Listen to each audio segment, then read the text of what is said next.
السلام علیکم معزز ناظرین، آج ہم بات کریں گے ایتھوپیا کا بادشاہ ہیلا سلاسیی۔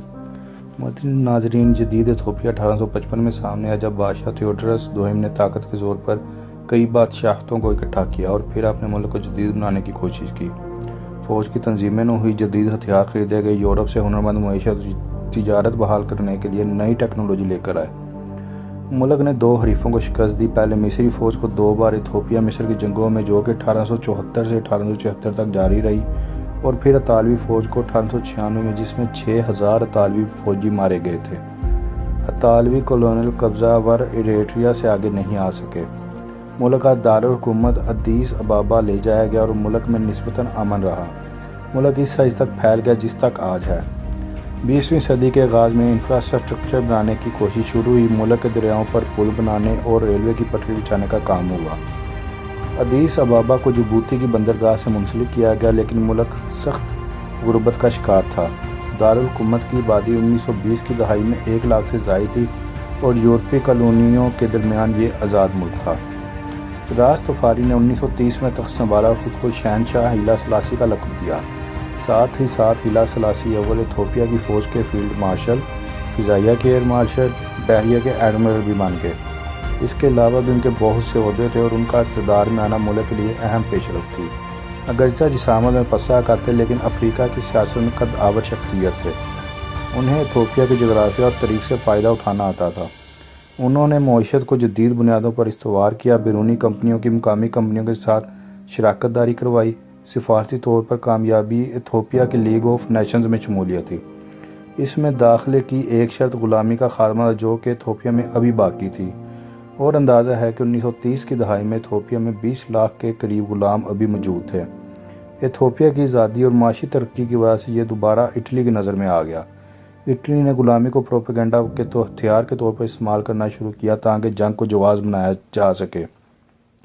معزز ناظرین، یہ افریقہ کا وہ حصہ تھا جہاں پر مسولینی اپنی سلطنت بنا سکتے تھے اور اس کے لیے فرانس یا برطانیہ سے ٹکر نہیں لینی تھی۔ اکتوبر 1935 میں اٹلی کی افواج یہاں چڑھ دوڑی اور اگلے سال مئی میں یہ ادیس بابا کو قبضے میں لے چکی تھی۔ بادشاہ فرار ہو کر برطانیہ جا چکے تھے۔ مسولینی کے جنرلوں نے اپنی مخالفین کو دنیا کے سامنے وحشی کے طور پر پیش کیا۔ اگرچہ اس جنگ میں صرف ایک ہی سائڈ تھی جس نے اپنے مخالفین پر زہریلی گیس کا استعمال کیا تھا، اور یہ ایتھوپین نہیں تھے۔ ایتھوپیا جنگ ہار گیا لیکن مزاحمت جاری رہی۔ برطانیہ نے مقامی مدد کے ساتھ 1941 میں اٹلی کی فوج کو شکست دی اور ہیلا سلاسیی واپس تخت نشین ہو گئے۔ ہیلا سلاسیی نے امریکہ صدر روز ویلٹ کو 1945 میں قائل کیا کہ ایریٹریا، جو کہ اب اٹلی کے قبضے سے آزاد تھا، آزاد ملک کے طور پر نہیں رہ سکتا اور اسے ایتھوپیا کا حصہ بن جانا چاہیے۔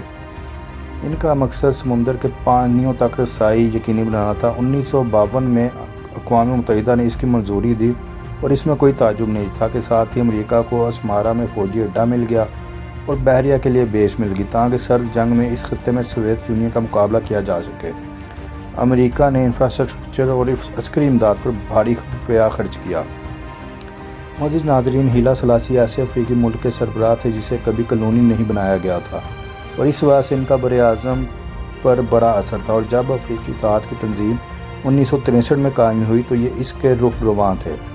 اس کا ہیڈ کوارٹر ادیس بابا ہی میں بنایا۔ یہ تنظیم بعد میں افریقی یونین بن گئی اور اس کا ہیڈ کوارٹر یہاں پر ہی ہے۔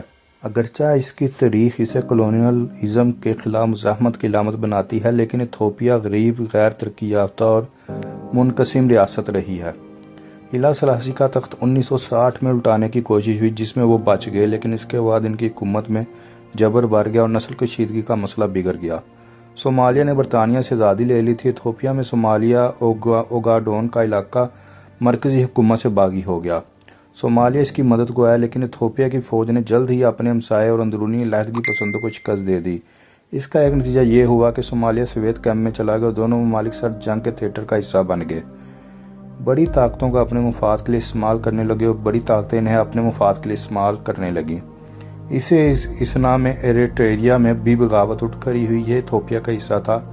بغاوت کی وجہ امہاری زبان کو ذریعہ تعلیم بنانا تھا اور یہ جلد ہی قومی آزادی کی تحریک میں بدل گئی۔ ستمبر 1974 کو ملک میں فوجی بغاوت ہوئی۔ یہ کرنے والوں میں فوج، پولیس اور اسپیشل فورسز شامل تھیں۔ ان کی قیادت میں میجر مینگسٹو ہائیل مریم کر رہے تھے۔ سب سے پہلے انہوں نے شاہی محل پر قبضہ کیا۔ یہاں پر 82 سالہ بادشاہ تھے جو کنفیوژن کی حالت میں تھے۔ انہیں فوگس ویگن گاڑی کی پچھلی سیٹ پر ڈالا گیا تو وہ فوجیوں پر چلا رہے تھے۔ جب انہیں سڑکوں پر لے جایا جا رہا تھا تو ہجوم ان کے خلاف نعرے لگا رہا تھا۔ 1 سال بعد ان کا انتقال ہو گیا۔ کئی سالوں تک یہ افواہیں چلتی رہیں کہ انہیں گلا گھونٹ کر مارا گیا۔